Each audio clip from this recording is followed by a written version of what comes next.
Listen to this carefully, because it might be the moment your life quietly changes. Most people don't need more motivation. They need structure, identity, and a reason to stop wasting time. Every day you repeat the same habits, whether you're aware of them or not. And those habits, they're building your future or destroying it.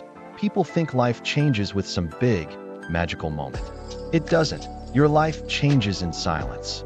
On the days when no one is watching, when you choose discipline over comfort and purpose over impulses, you don't rise to the level of your goals. You fall to the level of your habits. Start stacking small wins. Wake up and make your bed, identity of order. Or read 10 pages, identity of growth. Work out even when you don't feel like it, identity of strength. Journal your thoughts, identity of clarity. Say no more often, identity of self-respect. These tiny habits, they are rewiring who you are, not instantly, but day after day. Your brain, your discipline, your standards, they all begin to shift, and slowly, something happens. People around you start noticing.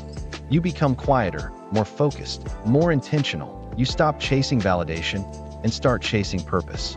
This is the version of you that nobody knows yet, the one built in the dark, with consistency, discipline, and self-respect. If you want to change your life, don't wait for motivation. Start with one habit today and let it lead you to the life that's waiting for you.